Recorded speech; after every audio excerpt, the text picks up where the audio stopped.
Getar ini motor sampai ke lantai-lantai. Aduh, ini motor kayak Hellran. Hellran tuh penggilingan padi. Ini ada masalah di NMAX. Kalau kita lihat ya, jadi ini motor tuh sekarang odometernya 43.000 sekian kilo lah. Terakhir itu ini naik mesin itu di 15.000 kilo, itu stroke up dan bore up jadi 200 cc. Dan yang banyak pakai motor ini adalah yang di belakang kamera itu, si Gagan. Dan bawa motornya bisa dibilang otaknya kurang 2 on. Kita geber terus, udah touring ke sana kemari. Tapi ini kayaknya karena ada rencana kita mau pergi ke Aceh, ini motor harus kita bongkar karena kayaknya ada masalah di bagian crankcase-nya. Entah di kerkas atau di apa. Jadi sekali ini video sharing sama teman-teman gimana cara bongkarnya motor NMAX. Ini juga nanti akan berlaku untuk motor-motor lain, motor Mio kayak mau motor matic-matic lain pada dasarnya. Jadi ini kita naikin dulu ke dalam bengkel, kita pretelin bodinya sampai akhirnya nanti kita dapat hanya mesin aja. Dari situ kita bongkar sampai habis dan kita cari tahu permasalahannya di mana. Oke, sekarang ini mesin udah kebongkar semua. Sekarang kita bagian bongkar-bongkar bagian mesinnya. Karena tadi kalau bongkar proses bongkar-bongkar bodi ya pada dasarnya gitu-gitu aja lah ya. Oke, kita bongkar dulu. Ini untuk si kita ngalangin intake-nya masih ngalangin, kita bongkar dulu. Jadi intinya sih kalau kita bongkar-bongkar motor atau mesin, intinya sih kalau bisa se-organize mungkin dalam hal baut-baut dan parts-parts. Apalagi kalau misalnya teman-teman yang hobis ya. Kalau yang udah bengkel mah gak usah diomongin lagi, kalian udah biasa yang kayak gini. Tapi kalau misalnya untuk ke para hobis ya, kita bongkarnya, kita tadi awalnya di mana sih bautnya. Kalau perlu diplastikin satu-satu, tinggal beli plastik obat ya, yang kecil-kecil, nanti ditulisin ini baut untuk misalnya yang lagi saya bongkar ini kan tensioner, baut tensioner.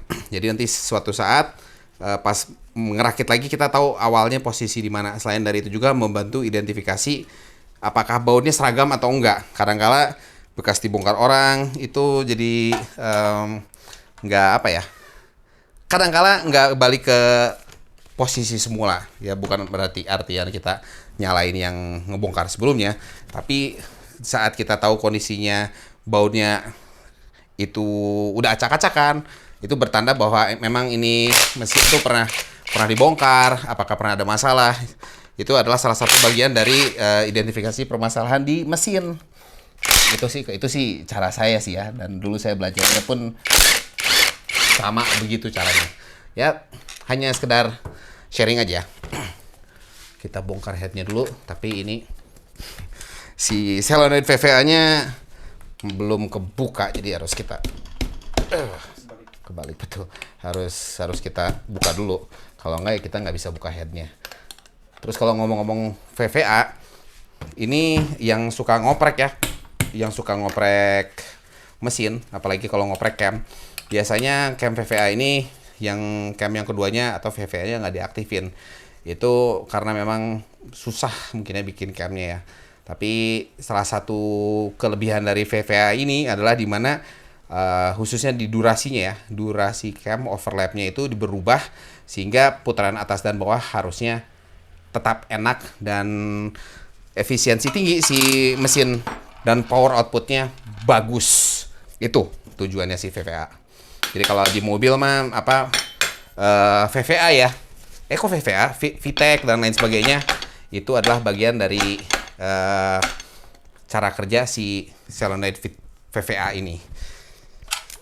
Ya, kita simpan. Sekarang kita lanjut buka headnya. Dari sini kita lihat ada kelainan nggak ya? Harusnya sih kemarin kita udah sempat intip-intip, nggak ada kelainan. Cuman kalau memang ada kelainannya nanti kita akan tahu. Saat ini cover headnya ini kita buka. Nih kalau dilihat olinya ada, nggak berkerak karena ini motor atau mesin rajin ganti oli pada dasarnya.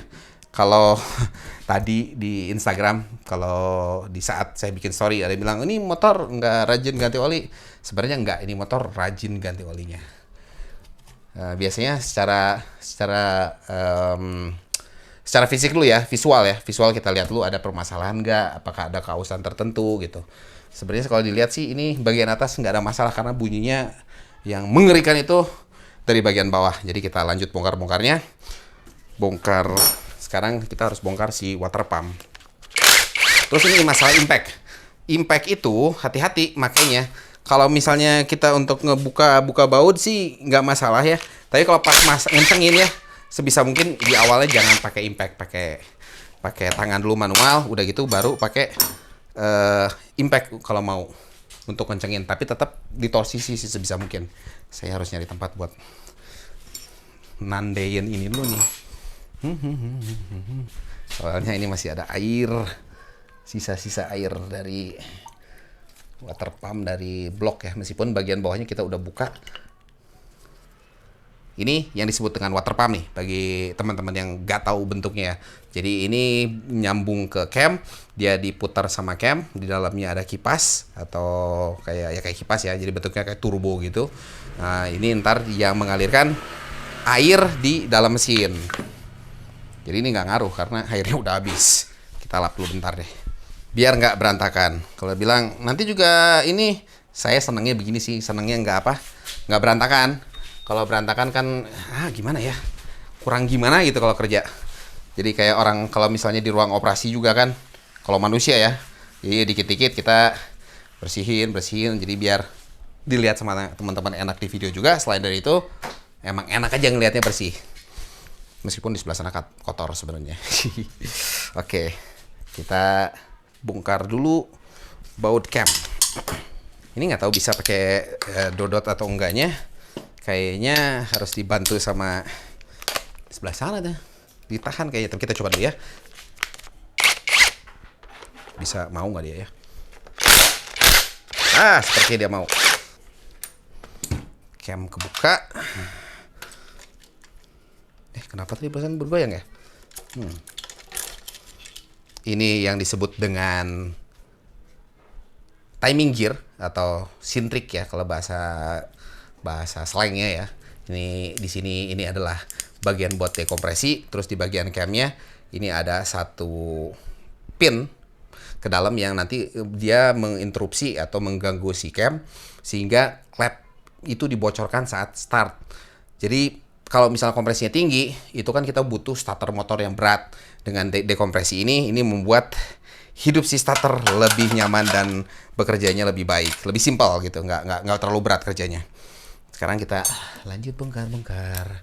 Ini kenapa saya bongkar dulu, nanti pas di bawah biar nggak susah. Sebenarnya kalau untuk bongkar headnya ini nggak perlu, cuman biar membiasakan nanti pas di bawah kita bongkarnya gampang. Bongkar si headnya. Nah di head itu, baut head ya, ada bautnya dan ada ringnya.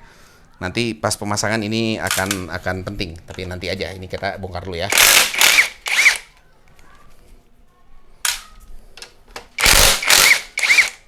Terus urutan ngebongkar bebas sih sebenarnya.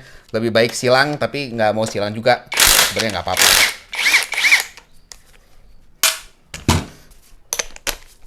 Untuk buka. Jadi total di head itu ada 6 baut, 4 yang besar, 2 kunci L yang kecil.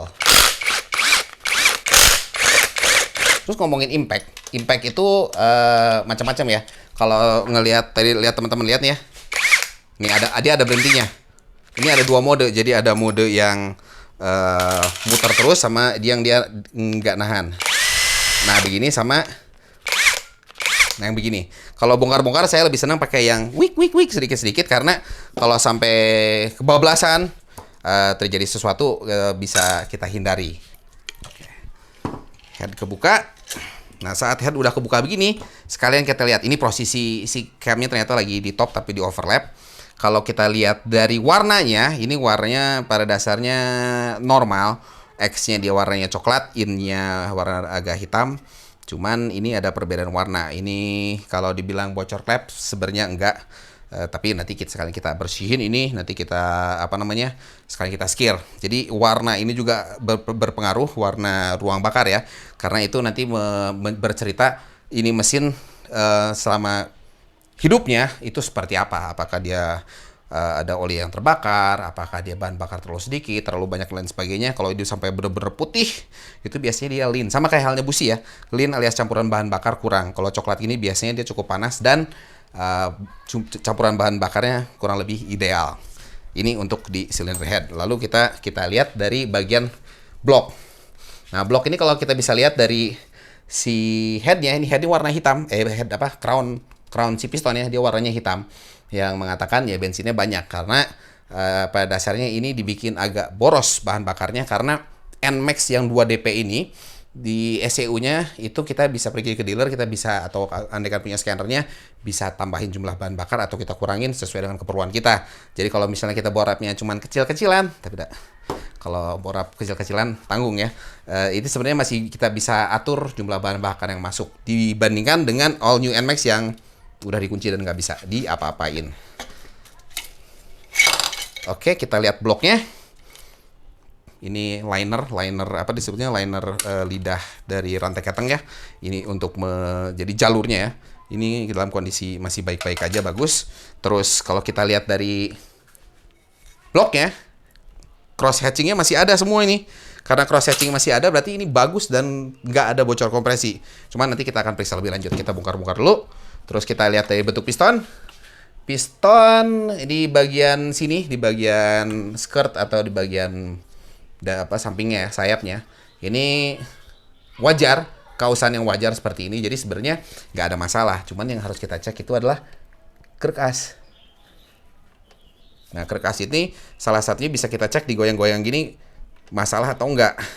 Ini sih nggak ada goyangan sama sekali ya sementara waktu. Harusnya sih kita buka dulu si pistonnya ya, biar ketahuan ada goyangan yang tidak diinginkan atau enggak di stang seher.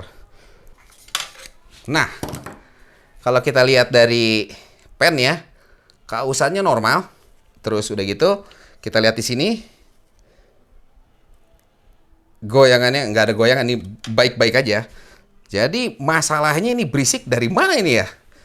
Itu yang pertanyaan. Kalau itu menjadi pertanyaan kalian, ya ini pertanyaan saya juga karena saya belum tahu. Terus udah ini kalau kita lihat dari bagian crank ya, bagian crank itu ada tiga bearing, big end kiri kanan, lalu ada yang di stang seher.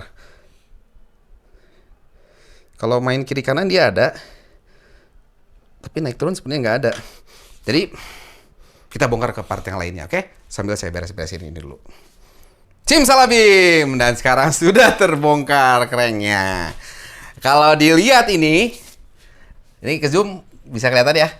Ini ada goyang bearing yang ini aja udah ada goyang nih satu nih. Saya udah belanja bearingnya, tinggal ini nanti kita, kejepit, ouch. Tinggal kita, jadi bearing yang di luar yang satu ini udah kelihatan bahwa dia nih goyang banget. Terus udah gitu, yang bagian sebelah sini tidak begitu goyang, berarti satu yang kena, cuman akan kita ganti dua-duanya. Bearing yang di sini, kalau salah satu cara ngeceknya yang old school style itu kita tahan gini terus kita pukul-pukul. Kalau dia nggak ada cetruk-cetruk, berarti ini bearing ini baik-baik aja. Kalau masalah spelling dia ada naik turun atau kiri kanan secara lurus gini ya, tapi bukan goyang-goyang begini, ini baik-baik aja kelihatannya. Baik-baik aja. Berarti sekarang kita pergi dulu ke Adiatek, kita press si bearing barunya, sekalian kita centering ulang karena kuncinya dari crank itu adalah harus center. Oke, kita berangkat.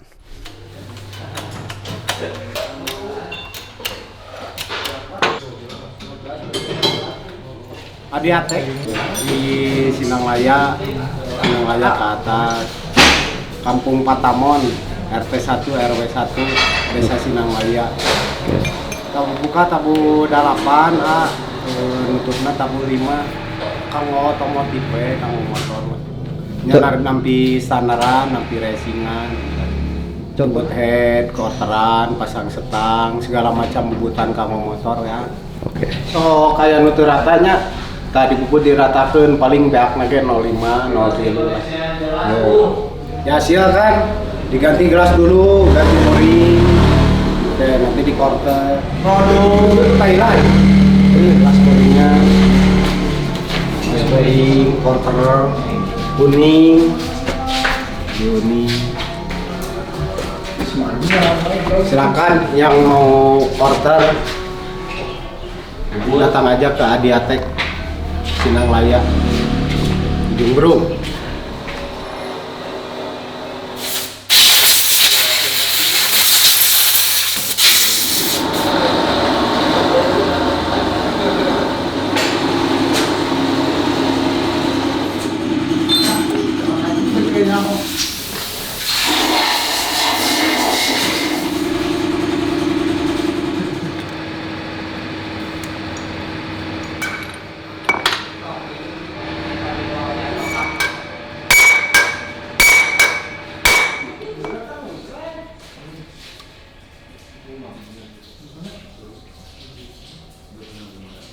Umumnya kalau cranknya udah baik-baik aja dari pabrikan, terus kita nggak melakukan perubahan apapun, itu cukup dengan melakukan proses centering saja. Oke, jadi sekarang ini crankshaftnya udah selesai, normal kembali, bearing yang di atas yang di sini baik-baik aja. Jadi kita pakai lagi, cuman kita ganti yang dua ini saja. Dan ini kita pakai yang punya original Yamaha. Kalau yang ini nggak ada, harus beli bareng sama stangnya. Tapi masih bagus, jadi kita nggak ganti. Sekarang kita proses perakitan. Perakitan itu pertama kita harus siapin, ini semua sudah bersih. Karena udah dibersihin, tinggal merakit. Jangan sampai kebalik, karena ya nggak akan kebalik sih, karena bentuk dari bearingnya juga nggak sama. Kalau kebalik ngeplos, kalau nggak bisa masuk. Jadi kita pas masangin, saya sukanya itu titik kontak itu dikasih oli. Kecuali misalnya kalau nggak ngepas ya, jadi kayak misalnya gini. Ini posisinya, ini bagian untuk si CVT. Kita coba lihat dulu. Pasang, ini masuk nggak? Kalau masuk tanpa ada hambatan apapun, cet, aman. Udah gitu, kita cek juga. Ntar, ini baut-bautnya sama saya tadi udah disiapin.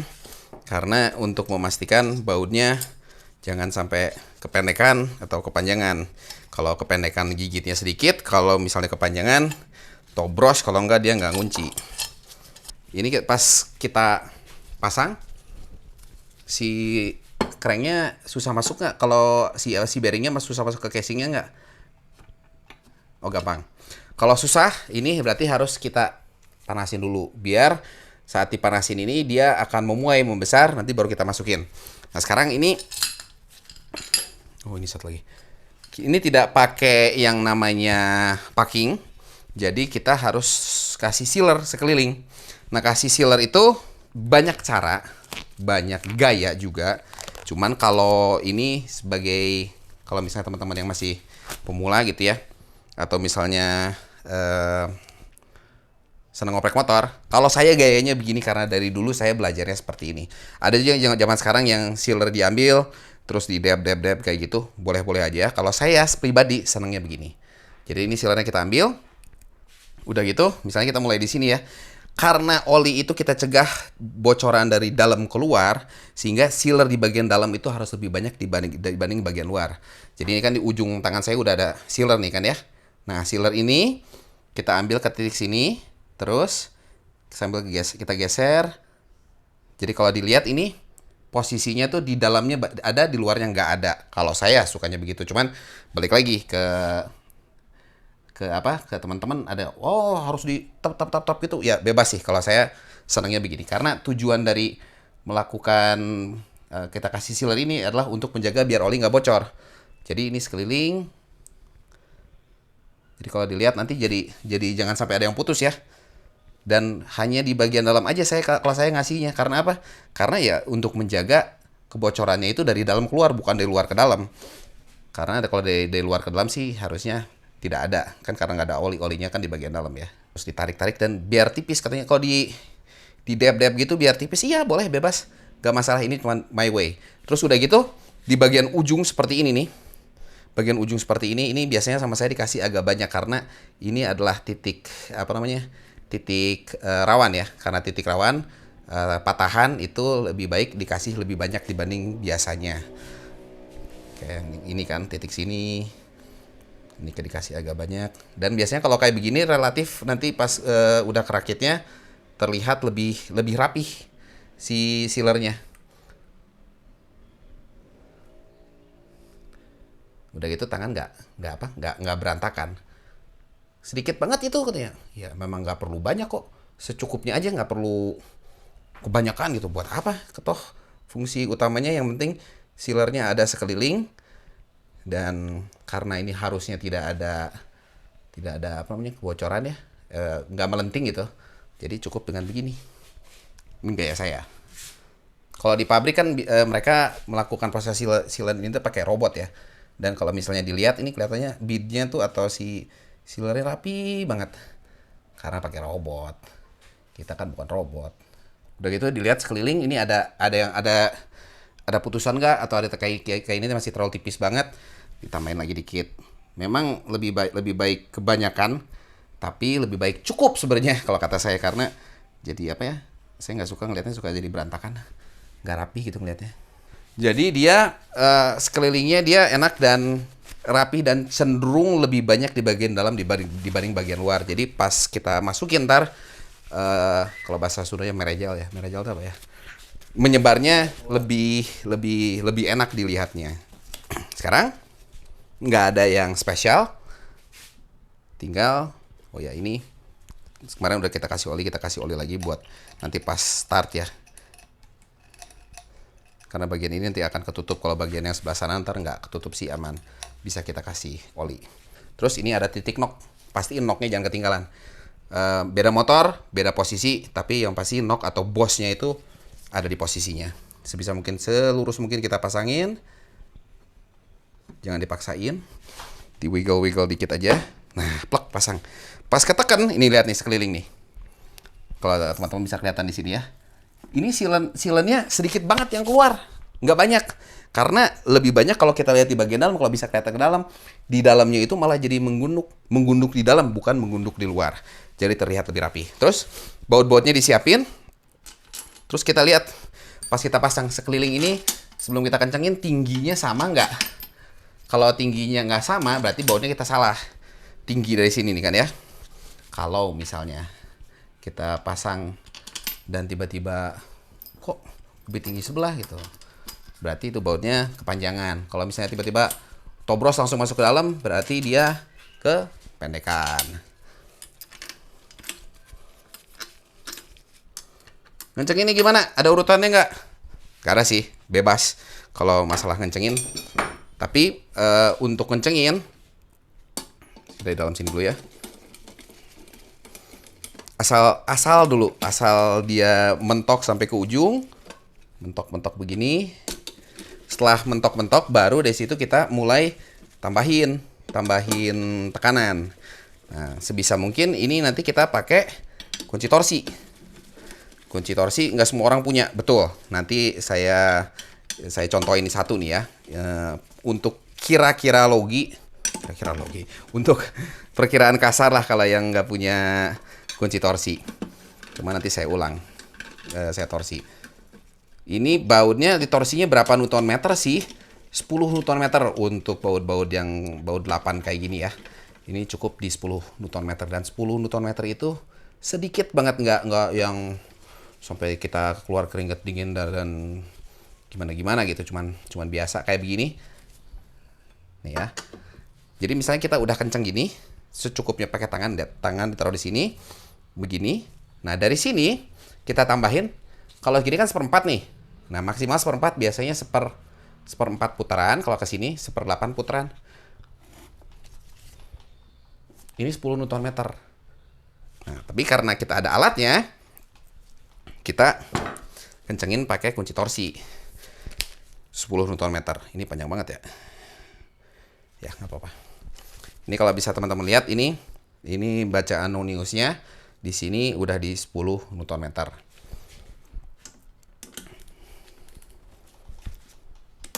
Tuh, sedikit dari tadi kan cuma baru asal ya. Kalau dilihat, jadi patokannya kalau teman-teman nggak punya, mau ngelatih feeling, cara ngelatih feelingnya kayak tadi itu. Karena ada alatnya, kenapa nggak dipakai? Iya, karena saya ada alatnya dipakai. Kalau nggak punya alatnya, ngakalinnya tadi kayak tadi. Nah, semuanya aman. 10 Newton meter. Jadi kita perlunya segitu. Kalau dibilang, wah kayak yang ringan banget, memang ringan 10 Newton meter itu. Dari sini kita cek, ini si crank muternya lancar nggak? Wah lancar, normal. Ada terus udah lancar gini kita cek ada goyangan nggak, meskipun udah kita ganti takutnya ada sesuatu yang bermasalah, masih ada goyangan nggak atas bawah. Proses pemasangan untuk pompa oli itu pada dasarnya gitu-gitu aja. Yang penting diperiksa kondisi pompa olinya baik atau enggak, lalu dirakit sampai ketutup-tutupnya, termasuk bagian sealnya, dimana seal ini adalah o-ring ya, bukan o-ring apa, oil seal. Dia karena bahannya itu adalah karet, jadi kita harus kasih grease di tengahnya biar dia terlumasi. Karena ini di putaran tinggi pun kalau misalnya tidak terlumasi, seal itu akan cepat rusak. Nah karena sekarang ini udah semua terpasang seperti ini, kita nanti lanjut untuk masang magnet dan lain sebagainya. Sekarang kita lari dulu ke bagian engine-nya, dia block sama head. Nah head ini karena kemarin kita bongkar, klepnya dan lain sebagainya untuk dibersihin, jadi kita harus sekarang kita bagian skir ini. Sekarang sambil saya mau ngasih tahu spek mesin motor ya. Jadi crank itu tadi kan naik stroke 4 mili, terus udah gitu kita pakai, nanti akan pakai piston 63 lagi. Terus udah itu kita pakai head yang big valve ini dari TDR. Sekarang juga masih ada, apalagi buat all new NMAX ada dengan ukuran klepnya itu lebih besar dibanding bawaan. Dimana kalau misalnya ini X-nya itu di 20 mili 1988 lah ya, 20 mili X-nya, dan in-nya itu di 29,9. Nah, jadi ini klep memang big valve, cocok banget untuk si 200 cc. Nah, perihal skir, sebelum kita skir, sebisa mungkin kita cek dulu kelurusan dari si headnya ini sendiri. Jangan sampai kita udah skir segala rupa, ternyata dia melenting. Harusnya emang dicek sih harusnya ya. Jadi salah satu cara ngeceknya adalah kita ambil headnya, terus kita ambil straight edge atau benda yang sekiranya lurus seperti ini. Kita cek ke arah sini, ini ada celah atau enggak. Arah sini, arah miringnya, dan arah miring ke sini. Kalau dalam hal ini, head ini rata, baik, nggak ada masalah. Jadi nggak perlu dibubut lagi. Kalau misalnya perlu dibubut ya kita harus nggak di-attack lagi, kita bubut ini. Tapi kalau misalnya dibubut juga harus ingat, saat kita bubut ini akan merubah rasio kompresi dari mesin. Rasio kompresi motor ini ya, dulu waktu saya bikin, ini dibikin di bawah 12:1 kalau nggak salah. Di bawah sedikit ya, hampir 12:1 lagi. Nah, sekarang kita proses untuk skir. Proses untuk skir itu intinya sih karena ini klepnya bukan klep baru, karena klep lama gitu ya. Dan seatingnya pun ini seating yang sudah kepake. Kalau misalnya kita seating yang baru, kita pakai si grinding paste ini atau disebut dengan Ambril ya, merek Ambril tuh. Ini ada dua sisi, ada sisi bawah yang kasar, sama ada sisi atas yang halus. Jadi kalau kita dapat klepnya yang baru, seatingnya baru, kita pakai yang kasar dulu, sejalan, udah itu kita haluskan dengan yang fine atau yang halus yang ini nih.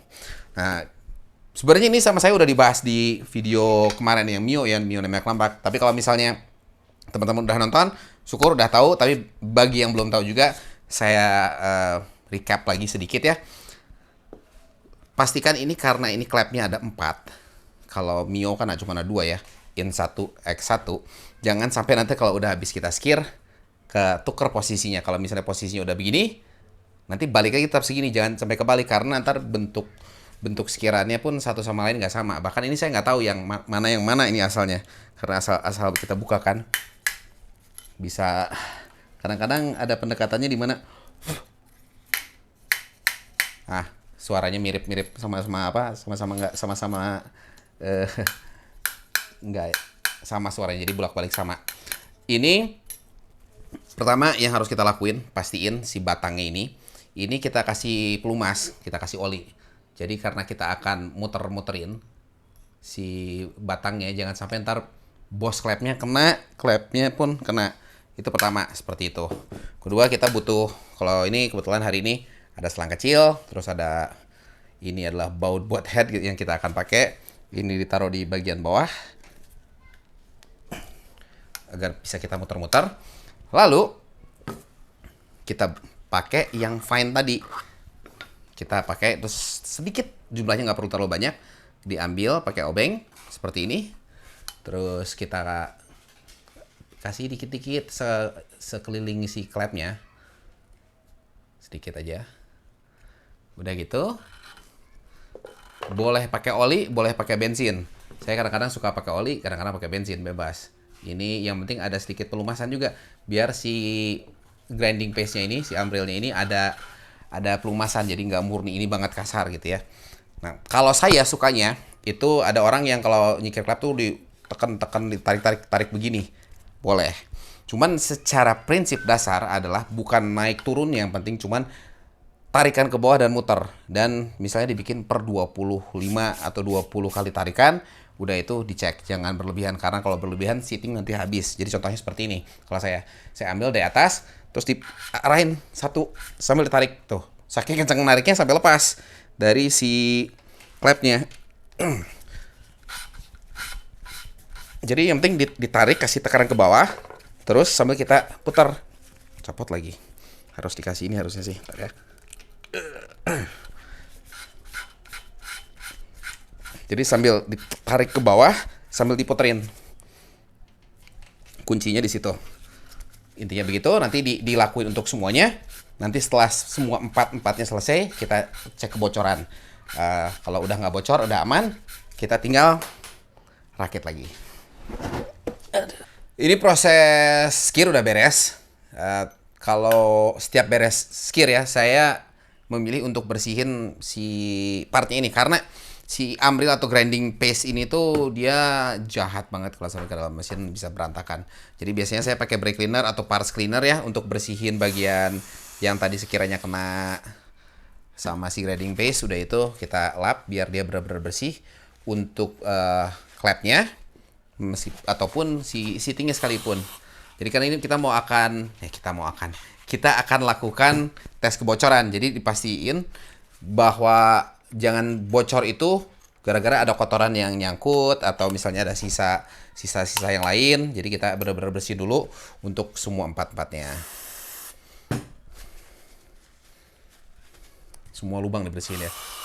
Kenapa? Mau pakai bensin? Boleh aja, bebas sebenarnya. Cuman kalau saya lebih senang kalau misalnya memang ada brake cleaner atau part cleaner, pakai itu. Jadi empatnya kita bersihin dulu.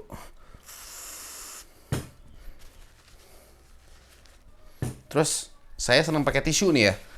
Boros katanya. Ya nggak boros juga, tapi memastikan untuk part-partnya benar-benar bersih. Kalau pakai lap biasa, dipakai berulang-ulang. Untuk kayak begini kadang-kadang masih ada sisa kotoran di lap, jadi permasalahan tadi. Jadi saya senang pakai tisu begini, pakai sarung tangan biar ya lebih sip lah. Nah sekarang ini biar kelihatan ya, bisa diputerin nggak ya?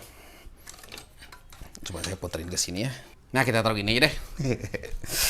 Kita taruh kayak gini.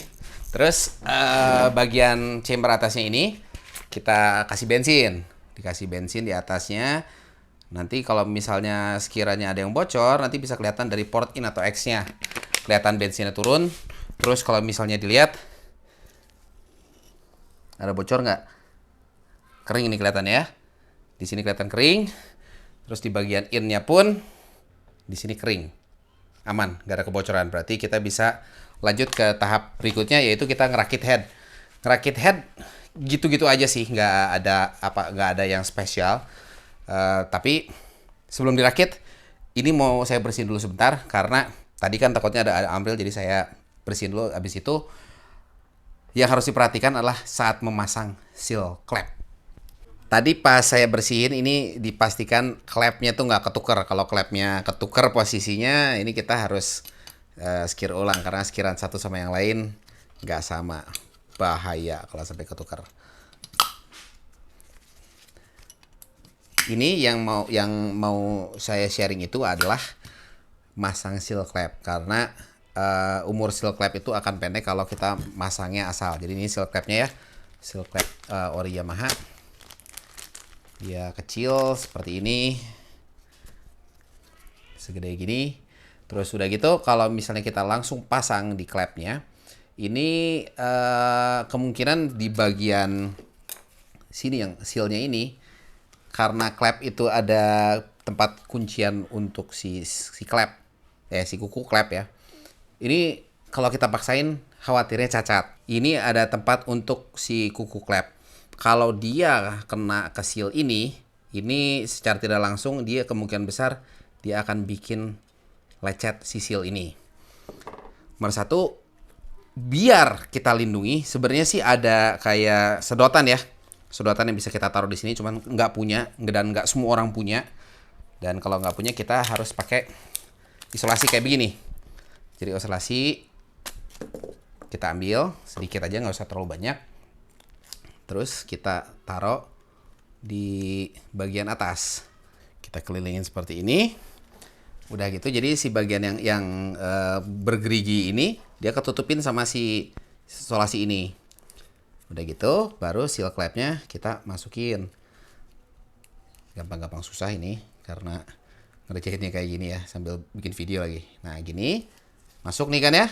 Baru kita tekan, jadi dia nggak langsung kontak sama si logamnya di sini pas lewat. Seperti itu. Ini nanti udah selesai, tinggal dicabut. Gampang nyabutnya, terus kita tekan si clamp-nya ke dalam. Seperti ini. Jadi ini seal clamp-nya akan lebih awet karena pas pemasangannya dia tidak terluka sama bagian ujung kuku ini. Di sini kita tinggal pasang sisanya, saya pasang pair clamp, habis itu kita lari ke boring ya. Sekarang ini clamp udah kepasang semua nih ya. Empat-empatnya pair clamp udah kepasang. Sekarang kita pasang piston dan ring seher. Kalau ini cara masang ring seher tuh ada beberapa cara. Kalau di Mio saya bilang ada yang Y, terus ada yang ujung ke ujung. Kali ini di motor ini saya akan pakai yang ujung ke ujung. Nah, masangnya itu urutannya, ini di ring oli ya. Ini ada yang kayak per gini ya, bergerigi seperti ini. Ini per. Kita masukin dulu pertama.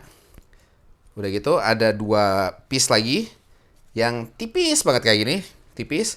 Nah, kita cari sambungannya tadi. Ini deket-deket ke sambungan yang tadi, itu awal posisi yang ini. Berdekatan. Nah, udah gitu kan ini posisinya di sini nih. Yang berikutnya kita taruh berseberangan di sebelah sini. Nah, sudah terpasang. Jadi satu ini di arah pen, yang satu lagi juga sebelah sini dekat arah pen.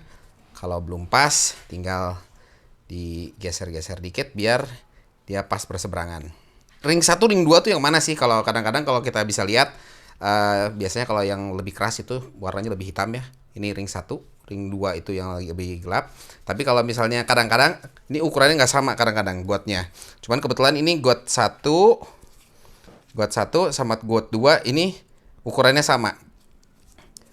Kita lihat di bagian belakangnya, biasanya di bagian belakang sebelah sini nih, bagian luarnya, yang ring 1 itu tajam, yang ring 2 bagian bawahnya itu ada agak bevel gitu ya, jadi rada nyapu. Ini ring 2-nya. Ring 2-nya kita pasang aja dulu, nah habis itu kita baru arahkan posisinya. Jadi ring 1 ini kita taruhnya sejajar sama si pen nih ya, sebelah sini.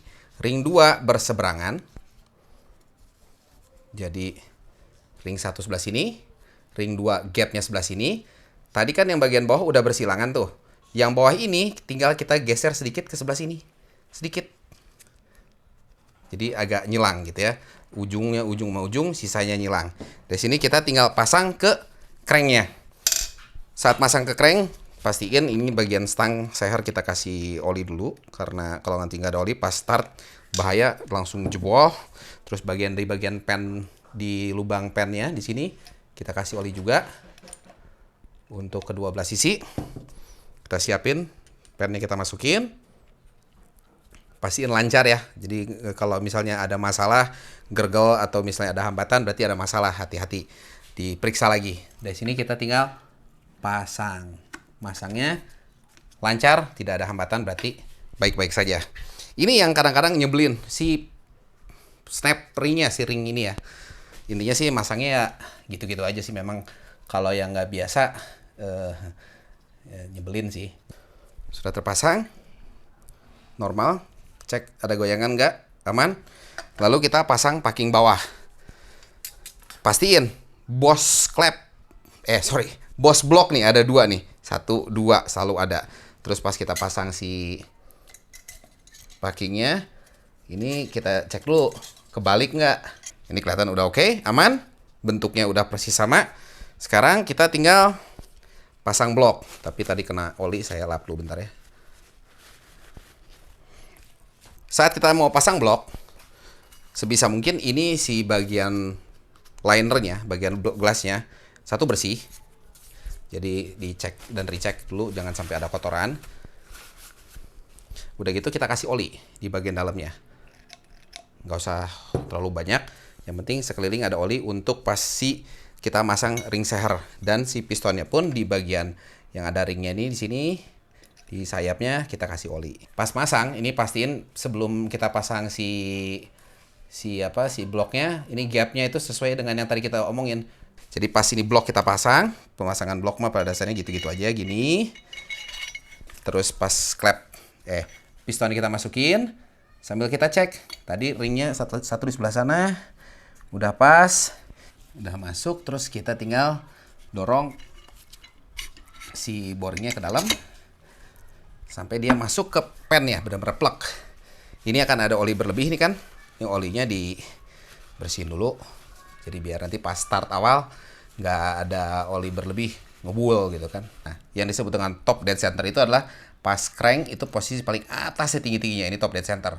Sedangkan top mati bawah atau top mati bawah itu di bawah, ini top mati atas. Kalau ke top mati bawah ntar di bagian paling bawah. Nah, sekarang kita lanjut ke titik berikutnya, yaitu adalah kita pasang cylinder head. Bos tetap ini harus ada, wajib. Kalau bosnya nggak ada satu, ini nanti alignmentnya atau kelurusannya satu blok atas sama bawah itu bermasalah. Jadi wajib pakai blok. Udah gitu kita ada yang kelewat, yaitu lidah nih. Ini kalau kelewat kan bahaya. Jadi ini untuk lidah tensioner bagian ini masuk. Ini bautnya seperti ini untuk DNMAX, masuk ke dalam sini kayak begini. Ini suka bergerak, jadi saya suka kasih oli dulu dikit.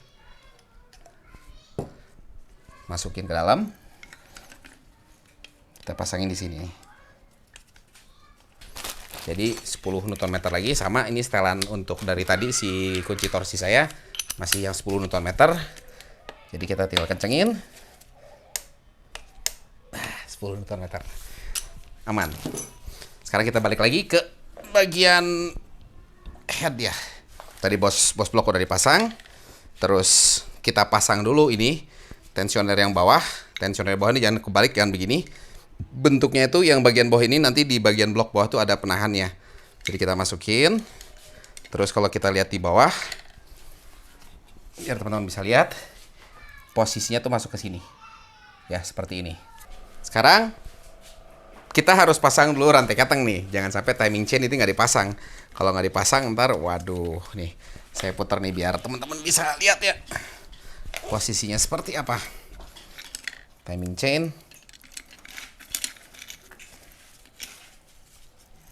Jadi kalau dilihat, ini timing chain masuk dulu ke gigi sini. Kita tarik. Dari sini kita pasang si head. Oke, saya putar lagi biar bisa ngelihat. Oke, kita pasang gini, pastiin si posisi linernya di bawah dan atas normal. Pasang si packing cylinder headnya dulu. Mungkin teman-teman udah sering sih lihat ya, yang kayak begini, apalagi kalau sering main ke bengkel ya. Ya, cuman ini kan ya biar tahu gitu apa yang harus dilakukan untuk memasang. Pastiin permukaan ini bersih sebelum dipasang. Dari situ kita tinggal rakit, pasangin seadanya begini. Sip, masuk.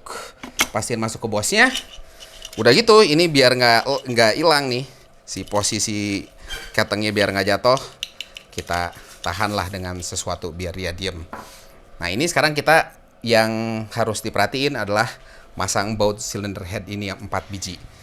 Karena dia menggunakan, kalau teman-teman bisa lihat di sini, ada ring dan ada mur ya, murnya. Perhatiin, ini harus dikasih oli nih. Tujuannya dikasih oli di bagian sini ya. Misalnya contoh satu sini, terus kita kasih oli di sini. Di atas ringnya juga kita kasih oli. Lalu bautnya kita pasang. Kenapa harus dikasih oli 2 titik itu di antara ring dan head dan murnya? Saat kita ngencengin, ada oli di situ. Jadi saat kita ngencengin baut nanti, bukan plat sama logam bergesek. tujuannya itu. Jadi ini kadangkala suka kelewat lah ya.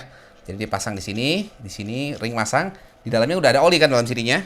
Terus di sini kita kasih oli, pas kita pasang, jadi pas kita muter, ini gesekan antara logamnya sangat minim. Kadangkala orang nggak ngelakuin ini, tapi ya kalau SOP sih begitu ya, dan tujuannya kenapa harus ada oli seperti yang saya bilang barusan. Ini bautnya baut 12. Yang dikencengin adalah yang ini duluan. Baru nanti kita pasang 2 bolt yang di sini. Berapa sih torsinya? 24 Newton meter. 24 untuk NMAX ya. Macam-macam motor beda lagi ntar ceritanya. Masangnya gimana? Nyilang. Jadi ini dulu kita kencengin secukupnya dulu. Nggak usah langsung ditorsi. Secukupnya.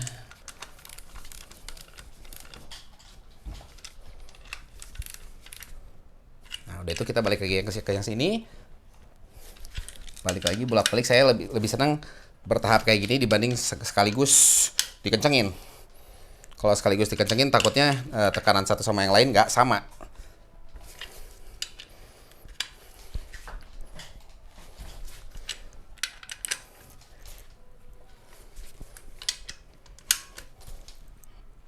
Nah, ini udah 24. Tuh, bahkan yang ini belum 24, yang itu udah 24 duluan. Kalau kita nggak kasih, ini 24, kalau kita nggak kasih oli tadi, itu udah lebih cepat 24-nya karena ada gesekan antara logam. Nah, kita cek sekali lagi, silang ya, atas, bawah, ke sini, dan ke yang ini, rata 24. Sekarang kita tinggal pasang 2 baut yang di sebelah sini. Lihat nih bautnya ya. Posisi baut yang dikasih dari Yamaha-nya, dia ada ring. Nih, ada ring. Sama seperti ini, cuman ini baut. Di sini pun harus kita kasih oli dengan tujuan yang sama tadi, biar nggak ada gesekan logam antar logam pas pemasangan.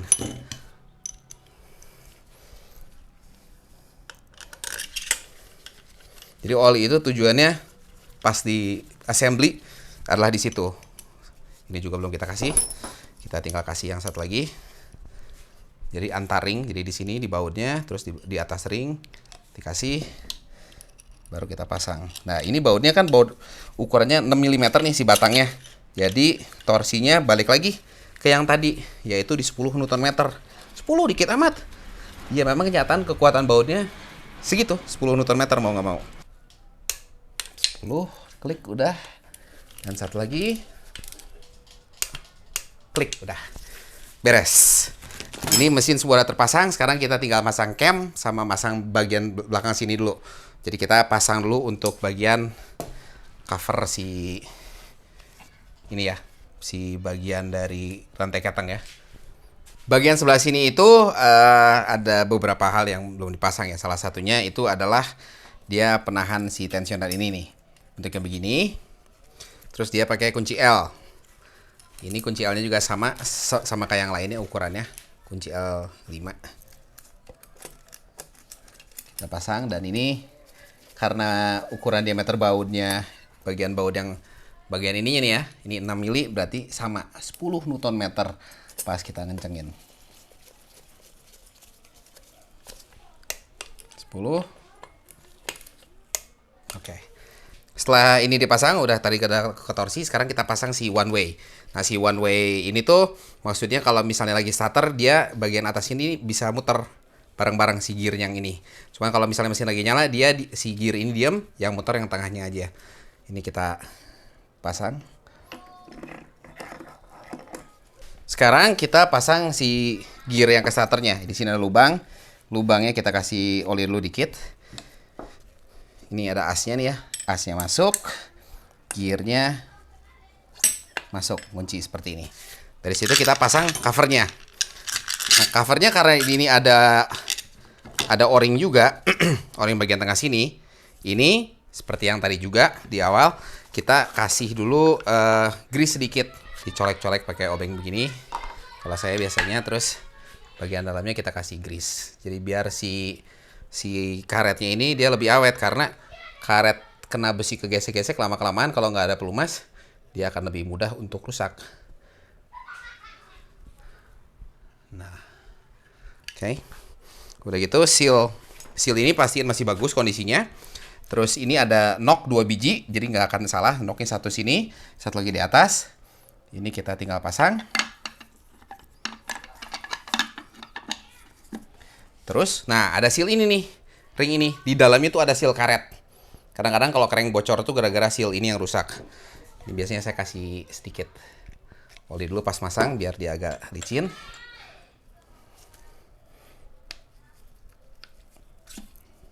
Lep, masuk. Seperti ini. Dari sini baru kita pasang-pasangin baut-bautnya. Ini karena bautnya ada yang panjangnya beda dua, yang nonjol ini yang panjang, sisanya pendek-pendek. Dan karena ini sama 10 Nm lagi. Pokoknya di motor ini atau di rata-rata semua motor dengan ukuran yang sama, baut yang sama itu rata-rata ukurannya di 10 Nm.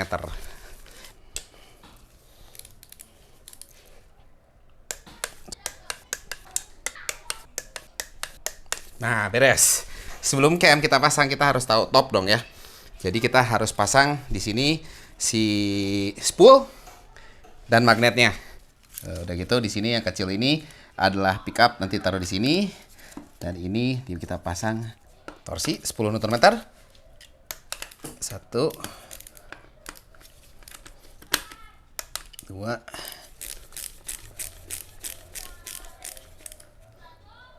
3.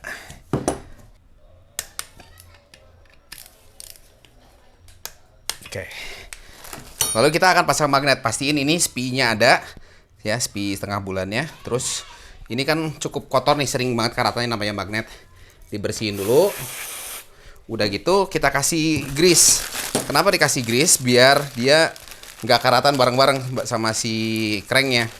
Kalau misalnya dia karatan, nanti jadi PR saatnya kita mau servis lagi. Jadi di bagian lubang ini kita kasih grease. Berapa banyak?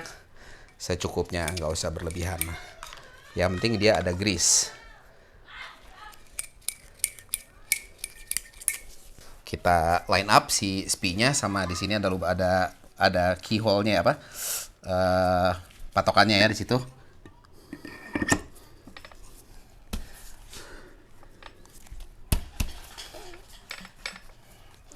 Ini ada ring, terus ada murnya.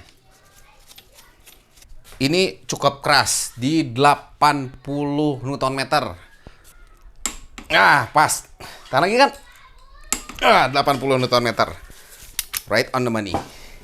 Kita simpan lagi kunci yang gede ini karena dipakainya jarang banget kalau di motor, tapi sesekali kita butuh yang torsinya gede. Jadi kenapa kita rakit dulu bagian bagian magnet ini? Karena kita mau masang cam sama kita harus ngetopin si timing ya. Kalau bisa dilihat di sini, yang ini di antara semua gigi-gigi ini, gigi yang ini tuh agak lancip. Jadi ini kita puterin ke arah, di sini ada garisnya, top sama fire, cuma top ya ini, di posisi pas bareng sejajar sama garis ini. Dari sini baru kita bisa lari, kita masang noken-as atau camshaft. Oh ya, ini TDR camnya, TDR 02. Terus kita punya rocker arm. Itu rocker armnya. Ini ada rocker armnya. Terus nanti bagian penutup atas. Terus yang di awal video kita ngomongin masalah ini ada dekompresi. Terus ada satu part lagi yang nyebelin, yaitu adalah rocker arm yang satu lagi buat bagian intake. Ada solenoid. Ini masangnya cukup rame, tapi yang pertama kita pasang adalah camshaft. Bagian belakang ini ada seal, di dalamnya ada lahar, terus kalian ini kita kasih oli. Jadi biar nanti pas awal nyala dia bisa baik-baik aja, jangan sampai dia nggak ada oli. Nanti sekalian kita kasih oli lagi saat nanti kita merakit juga. Terus kalian pas lagi kayak gini kita lihat bagian dari pelatuknya nih, pelatuk setelan klep. Kalau dia udah mulai jelek, kayak diganti yang baru. Sekarang kita geser ke bagian depan. Ini biar teman-teman bisa lihat, jadi harus saya putar-putar ya. Biar saya bisa juga ngerjain. X bagian bawah, in bagian atas. Bagian in itu yang paling kata saya nyebelin karena dia itu ada dua pelatuk ya. Jadi pelatuk satu yang utama yang ini, sama ada pelatuk satu lagi yang VVA. Jadi dia bareng-bareng dia ada 2 biji seperti ini. Nanti di sini tuh bagian ini nih ada penonjok nih. Nah, penonjok ini adalah pas nanti si solenoid VVA aktif. Jadi dia geser ke pelatuk yang ini, ke cam yang satu lagi. Ini agak-agak agak-agak menyenangkan sih masangnya, ini gampang-gampang susah ya. Jadi kita rakit lah ya. Kita coba. Bagian dalam sini kita kasih oli biar dia ready oli pas kita awal start. Sekarang tinggal bagian X, ini bagian dalamnya juga bagian rocker armnya kita kasih oli ya. Kita pasang. Ini yang lebih mudah sebenarnya, yang in memang harus sedikit bergelut lah ya. Terus ini di bagian sebelah sini, ini ada kayak kunci obeng min gitu ya. Ini harus lurus dengan tujuan nanti di bagian sini ada baut, yaitu penahan ini yang larinya di sini. Ini nanti kalau nggak lurus bautnya ntar nggak bisa masuk. Baru kita pasang. Platnya dulu kita pasang. Asal nempel dulu, jangan langsung kencang semuanya ya. Kencang gini, baru kita kencangin. Ini kurang lebih 10 Nm juga, karena saya nggak ada ini, nanti kita by feeling. Karena memang saya nggak ada kuncinya. Kunci shocknya belum punya. Jarang L4 soalnya ya. Yang ini, yang gede, yang utama 10. Lalu yang dua ini mendekati 10 dengan gaya tadi. Kita kencengin gini cukup. Terus yang ini satu lagi kita kencengin cukup begini. Dari sini kita ambil kurang lebih, kalau misalnya mana ya, gini ya, 1/4. Kalau ini kan 1/4 putaran, 1/8 putaran. Nah segitu. Yang ini sini 1/4, 1/8 putaran. Selesai. Sekarang kita tinggal pasang si timing chain, si keteng. Aduh, susah juga ya kalian ngeliatnya. Saya kerja sambil balik biar teman-teman ngeliat nih, jadi bergoyang-goyang. Pertama yang harus kita pasang ini si dekompresinya. Ini bagiannya di dalam sini nih, kita kasih oli juga dalamnya dulu. Kita pasangin dekompresinya. Dari situ, karena di bawahnya udah top, berarti kita tinggal masang ini dong. Nah ini agak-agak PR-nya itu karena si dekompresi ini harus masuk ke yang ini nih, buat ngatur-ngatur motor-motornya itu. Jadi kita coba-coba dulu ambil kira-kira posisi topnya yang mana. Nanti saya tunjukin topnya itu harus kurang lebih bagaimana. Jadi tanda topnya tadi kita di bawah, kita cek ulang, siapa tahu takutnya kegeser ya. Ini tanda top udah dapet di sini. Lalu ya di bagian situ. Sekarang kita lihat di bagian sini biar teman-teman bisa lihat. Di sini ada tanda top. Garis ini harus lurus sama baut ini, alias tegak lurus ke atas. Itu inti dari ngetopin. Tinggal kita kencengin baut ini. Sekalian saya pasang untuk si tensionernya dulu. Kita buka dulu si karetnya, terus kita kunci dulu. Kunci dulu posisi di atas. Kita puterin sampai dia ngunci.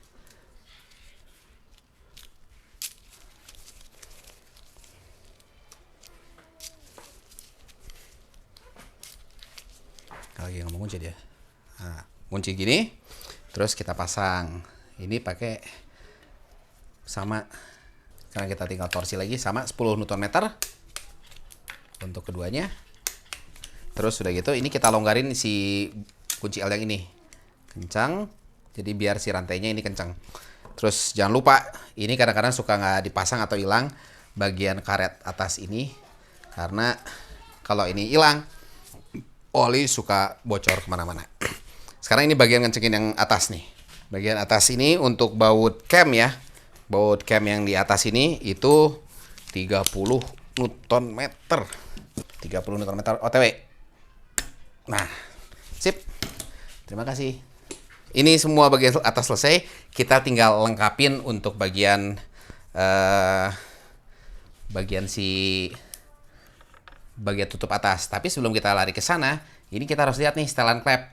Tadi karena sama kita kan di scare, jadi kita harus setel klep dulu. Nah, sekarang kita akan nyetel katup in ya. Jadi katup itu nanti kita ada kunci khusus nih, bentuknya sama kayak begini. Terus kita butuh kunci 8, sama kita butuh filler gauge. Untuk in itu di 0,1 toleransinya, sama kalau X-nya itu ntar di 0,2 ya, 0,1. Jadi cara nyetel klep kita longgarin dulu, udah gitu satu persatu kita ambil. Yang ini kita kencengin dulu sampai sekiranya dapat posisinya di mana. Murnya kita longgarin gitu. Awalnya kita setel dulu, dapat feeling dulu gini seadanya. Satu persatu ya dikerjainnya. Dari sini kita kencengin ini. Lalu dengan kunci 8 dan kunci penyetel klepnya, kita tahan si batang luarnya pakai kunci penyetelan klep biar dia nggak bergeser. Dari situ kita kencengin kunci 8 ya. Dari sini kita rasain dapat pas nggak. Kalau misalnya dia terlalu nggak bisa lewat, ini kan bisa lewat tuh, masih bisa lewat dengan baik, ditarik nggak keras.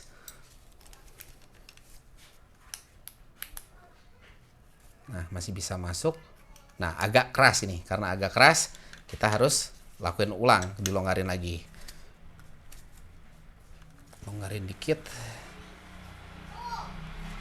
Sampai kita rasa-rasa masih keras.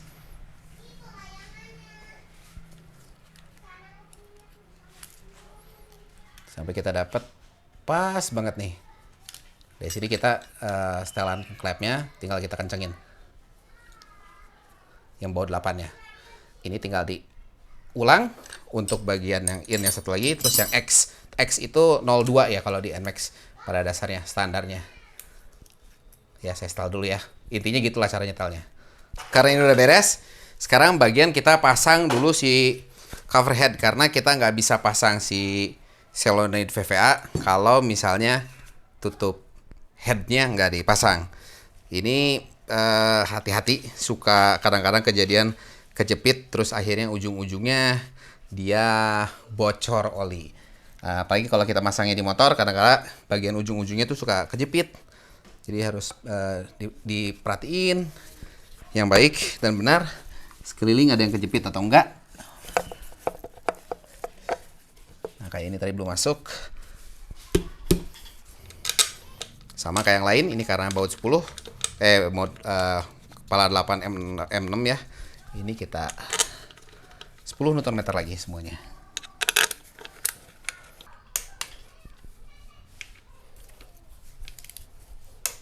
Sip, beres. Sekarang kita lari ke bagian si solenoid VVA di sini ya.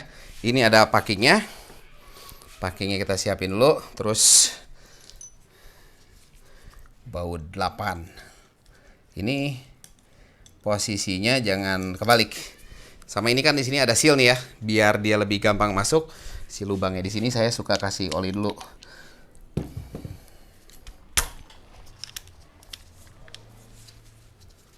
Tinggal kita torsi lagi. 10.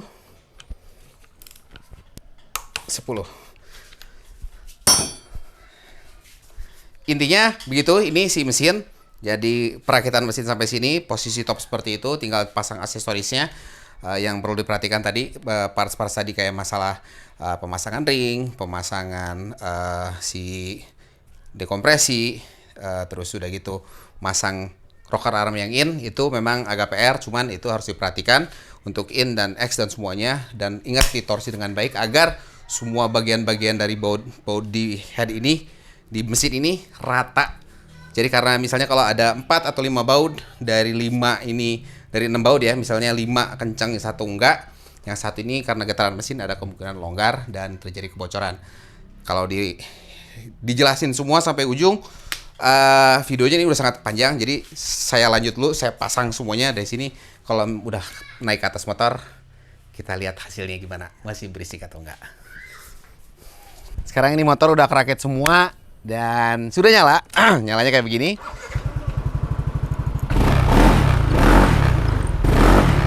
Jadi spek 200 cc ini selama ini sih dia cukup reliable ya. Yang jadi permasalahan hanya pas kemarin ini mesinnya getar berlebihan. Suaranya kalau teman-teman simak di awal video itu kayak pengilingan padi alias heleran. Karena bearing di crank ini yang di bagian magnet ini ternyata dia kena. Nah, kenanya ini sebenarnya bisa dibilang karena mungkin ini motor sering kita main kirian. Nah, main kirian ini kita coba-coba beberapa konfigurasi ya, karena memang selain bikin video kayak gini, cerita sama teman-teman gitu kan ya. Intinya kita oprek motor, ngoprek motor dan oprek motor. Jadi karena ada beberapa konfigurasi di mana kita lagi pakai roller sangat ringan, terus roller berat dan lain sebagainya. Mungkin ada ketidakbalansan di dalam crank ini sehingga salah satunya kena. Dan motor ini sebenarnya kalau secara cerita karena memang ini motor adalah motor yang kita siksa. Itu dulu juga sempat bermasalah karena waktu itu saya lagi mainan SEO aftermarket gitu. Dan kalau misalnya settingannya nggak pas bikin mesin jebol. Jadi dulu ini mesinnya bloknya pernah sempet ganti dulu. Karena dia terlalu lean, kurang bahan bakar di atas sehingga dia panas. Lagi lari berapa ya, 130-140an gitu. Dulu sempat bermasalah tahun lalu gitu. Tapi di cranknya nggak ada masalah. Takutnya khawatirnya kejadian crank ini jadi rusak itu salah satunya karena memang kejadian yang sebelumnya yang pernah kejadian. Jadi kalau bisa dibilang penyebabnya apa, salah satunya mungkin tidak center. Tapi sewaktu dulu dipasang ini memang sudah dipastikan bahwa crank ini center. Tapi selain dari itu banyak juga pengaruhnya karena memang ngoprek gitu. Dan kalau misalnya dipakainya sopan, santai, harusnya motor awet. Kalau kita di sini pakainya bisa dibilang kurang sopan. Apalagi motor ini kalau touring ini barengan sama motor-motor yang kakak-kakaknya ya, mau X-Max, mau T-Max gitu. Jadi itu salah satu penyebabnya mungkin bisa dibilang udah waktunya. Dan ini tapi sewaktu kita ke Kang Yadi saat kita cek cranknya dan kita ganti bearing, cranknya itu normal. Jadi biasanya nggak ada kejadian di mana crank bearing rusak itu karena cranknya bengkok atau misalnya stangnya bermasalah. Ini nggak ada bermasalah, hanya bermasalah di bagian bearing aja. Jadi kalau dibilang apakah bearing dulu jelek atau nggak tahu karena dulu normal banget dan sekarang udah kembali normal lagi. Apakah kurang center dulu? Harusnya dulu center. Dan kalau misalnya nggak center itu umurnya nggak akan sepanjang ini karena bisa dibilang ini 30.000 kiloan lah ya si crank ini terpasang di motor ini. Jadi kurang lebih seperti itu bahasannya dari awal bongkar sampai akhir. Memang nggak sangat detail karena kalau sangat detail khawatirnya video jadi jauh lebih panjang. Tapi kalau misalnya kedepannya ada pertanyaan atau ada permintaan dari teman-teman untuk per section seperti saya kan sempat nanya di Instagram dan di di community tabnya YouTube ya. Nanti mungkin di motor lain per bagian misalnya hanya bagian headnya aja atau bongkar pasang CVT apa yang harus diperhatiin atau apapun tolong kasih tahu di kolom komentar. Sementara waktu ini motor udah siap untuk berangkat ke Aceh. Saya akan berangkat ke Aceh itu di bulan Agustus ini. 17 Agustusan di Aceh rencananya. Mudah-mudahan lancar. Mohon doa dari teman-teman. Siapa tahu kita ketemu di jalan, say hi atau tag saya di Instagram. Oke, sampai sini dulu. Jangan lupa subscribe untuk info motor lainnya. Bye bye.